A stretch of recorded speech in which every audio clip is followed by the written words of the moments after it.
All right, YouTube. Jeb Bush has come out now. Of course, he endorsed Ted Cruz, which isn't a surprise. You know, he's not going to go with Kasich, who can't win, and he had some bad goings on with Trump. I don't blame Jeb for this, by the way. Ben Carson endorsed Trump for fundamentally the same reason. The only candidate left who could win who hadn't alienated himself to him. Like Ted Cruz and Jeb, they never really traded punches. So naturally, it would make sense for him to endorse him. That being said, the endorsement means nothing. In fact, it might hurt Ted Cruz. I can't think of a person who's less liked than Jeb Bush, honestly. Carly Fiorina's right up there, and she, of course, is now his prospective vice presidential running mate, which of course will never happen. Ted will not be the nominee of the Republican Party. It's obvious, it's certain now. Trump will probably get 1237. Even if he doesn't, it won't matter. But Jeb is going for a brokered convention. That is, he is, because he's supporting a dude who can't get to 1237, the only real way forward. I guess he hoped that Ted would do better in the Northeast and still have a crack at 1237, which was never a possibility. A brokered convention, a contested convention, is the only way now for anyone other than Donald Trump to become the Republican nominee. Nobody else can hit 1237 and secure it. Therefore, if you back any other candidate, your hope is actually for probably the worst possible outcome within the Republican Party, the one that makes it at least slightly more likely that the Democrats that are already hemorrhaging support could possibly make a comeback and win the election. Because in order to have that be a possibility, essentially, for the Republicans to lose this election, they need to be disunified. They need to either alienate Trump's now more than 50% of the voting base, by not nominating him, in which his hardened support will leave the party. They will stay home. They'll vote for the Democrats out of spite. They'll vote for him whether he runs as an independent or not. They'll vote third party. It doesn't really matter. They either have to do that and thus completely cripple their own party, or they have to go to a contested convention, make it look like they're disunified, even if they do end up amalgamating behind the winner, which is Donald Trump. You know, if he falls like 10 delegates short of 1237 or something. Even if they then decide, well, enough is enough, Trump is obviously the one that we're going to have to pick, it makes them look disunified. You could also then have somebody like Ted Cruz leave the Republican Party, say, well, it's not far right enough for me, it's not evangelical enough for me, then say, Carly, get out, Jesus is my running mate now, and run on like the New Christian Party or something. Have a little flaming cross logo or something. I'm not surprised that Jeb would do this. The Bushes of the world are neocons. They are neocon, war-hawking Zionists, and they really like the establishment status quo because the establishment status quo, whether they win or lose an election or not, feeds them a lot of money from donors. It doesn't really matter to them if Hillary wins or if insert weak Republican candidate here wins. They still get paid, so the only way they can really end up getting screwed here is if somebody who's not sucking at the teat of these same donors becomes the nominee. It makes it very difficult for them for not having stopped this person. Of course, Donald Trump, if he is elected, is not going to draw in a lot of the big corporate donations that the average Republican mainstream candidate would, specifically because he doesn't appear to want their donations to begin with. Now, there'll be PACs and there'll be super PACs, and there will certainly be donations to other Republicans.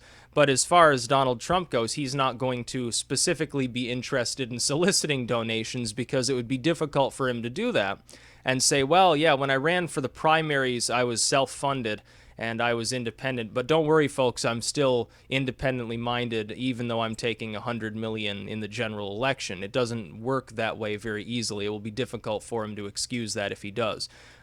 And he might end up having to, unfortunately. For those who like Trump, if he hits the general election, he may have to change things up. You may see him continue to use social media as a cudgel. He'll still insult people he doesn't like and make up buzz terms about them and rant and rave and do all of the other Trump things that you enjoy. But will he be able to continue self-funding a general election campaign? The jury's still out on whether he'd be able to do that. The problem is the second he takes a cent from anyone, his opponents will say, oh, well, here's self-funded Trump taking, $10 from the Boy Scouts League of America or something like that. Obviously, he's being controlled by these individuals. Jeb Bush's words, meanwhile, mean absolutely nothing. Trump has already secured the Republican nomination. because there aren't enough people in the Republican Party suicidal enough about their election chances to stop him. That is, at least a minority of the people within positions of power in the RNC, at least a minority of non-pledged delegates, which is potentially over 100 people, will at the end of the day back him. When those delegates that are not currently bound are tallied up and they end up backing Trump, he will probably be over 1237 on the first ballot. If not, we have to assume that I don't think Ted Cruz, who might hit 700 before the convention, is going to manage to wine and dine over 500 delegates away from the Trump camp. I can't, even if he lowers that total that he needs by absorbing all of Kasich and Rubio's support, he still needs several hundred delegates. Trump, meanwhile, might only need a dozen, or 50, or 100, or some number like that, something far smaller. It's far easier for him to win on a second ballot. I have to say, a lot of people, I would assume, if they're pledged to Kasich or Rubio who dropped out, and Kasich who doesn't have a chance in the world, they're going to be the ones abandoning on a second ballot to vote for someone else. The difference being, if all of them voted for Ted Cruz, he still wouldn't be over the threshold, whereas only a slim minority of them have to go for Trump for him to get over 1237 on a second ballot. In which case, lo and behold, Trump manages to secure the nomination. The party doesn't look disunified. That it will look to Trump's fans like it is, but they don't care. I mean, Trump will be the nominee, so they'll be pacified. As for the other Republicans, for months now, they've used the excuse trying to stop him. Oh, well, he needs 1237. The delegates have to be the ones supporting him. Well, they will. So no problems. The Republican Party gets to pretend it's going to try to stop Trump, to pacify Cruz and all of these others, to pacify the hard right and so forth, the evangelicals. Meanwhile saying, yeah, obviously, we know who the fucking winner is going to be because we know who's got more delegates than everybody else fucking combined. Therefore, Trump will be the nominee. Jeb Bush is not going to make an impact on this. There are very few people who take him seriously. Very few people who really care what he has to say. Most of what he said was simultaneously stupid and embarrassing. He made a fool of himself at debate after debate. He made a fool of himself on the campaign trail. He made a fool of himself at every event he was ever at. He looked laugh-worthy, not praiseworthy. So to get a bumbler like Jeb, much like a shrill, shrieking, single-issue sort of emotional candidate like Fiorina backing somebody like Trump, it's utterly meaningless at the end of the day. We've got two new polls out of Indiana. One shows Trump ahead by 9 points, which is about a little bit more than he's been leading by. The other one, 2 points ahead. The similarity being, of course, every poll out of Indiana shows Trump ahead. His internal polling says he's over 50%. I'm going to remain ambivalent on that. I think that's counting a significant number of independent voters. But it is an open primary, so if he does win by that total, even the pro-Cruz media, even the Shapiros of the party, ultimately they'll be resigned to their fate and they'll probably end up shutting up because there won't be any way to actually stop Trump. It's a winner-take-all state.